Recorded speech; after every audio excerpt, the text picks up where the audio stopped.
கரூரில் சுற்றுச்சூழலை பாதுகாக்கும் வகையில் அடர்வனம் உருவாக்கி பிறருக்கு வழிகாட்டியாக இருக்கும் இளைஞர்களுக்கு பாராட்டுகள் குவிந்து வருகிறது.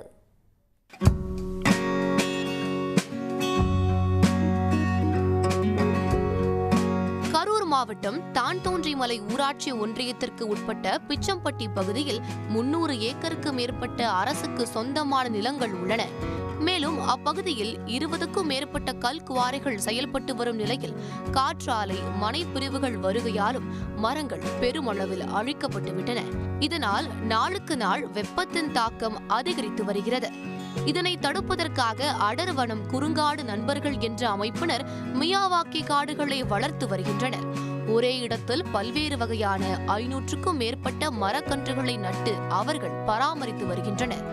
அரசு, வேம்பு, புளி, இலவம், பூவரசு, நொச்சி, வாகை, கொடுக்காப்புளி மற்றும் மூலிகை வகை மரக்கன்றுகள் நட்டு பராமரிக்கப்பட்டு வருகின்றன. 2000 மரங்கள் நாங்கள் வச்சு பராமரிச்சுட்டு இருக்கோம். எங்களுக்கு எங்கள் ஏரியாவில் தண்ணி கம்மியாக இருக்கனால அந்த தண்ணிக்கான இடங்களை தேர்வு செஞ்சு இப்போ தண்ணி எங்கே இருக்குன்னா இப்போ டேங்க் ஓவர்ஃப்ளை வீணாக போகிற தண்ணியிலேருந்து நாங்கள் மரங்கள் நட்டு அதிலிருந்து வர தண்ணி ஓவர்ஃப்ளை வீணாக போகிறதுல சொட்டு நீர் பாசனத்தில் முறையில் நாங்கள் தண்ணியை மரங்களுக்கு கிட்டத்தட்ட பார்த்தீங்கன்னா ஒரு சொட்டு நீர் பாசனத்தில் ஒரு ஏக்கருக்கு பாய வேண்டியதை சொட்டு நீர் பாசனத்தில் 3 ஏக்கருக்கு பாய்க்கலாம். அந்த மெத்தடில் நாங்கள் தண்ணியை பட்டர்ஃப்ளை இது போட்டு நாங்கள் பாய்ச்சிட்டு இருக்கோம். குறிப்பாக ஒத்தையூர், ஆலமரத்துப்பட்டி, துறையூர், தாழைப்பட்டி உள்ளிட்ட பகுதிகளில் 2500க்கும் மேற்பட்ட மரங்களை வளர்த்து அடர்வனம் உருவாக்கியுள்ளனர்.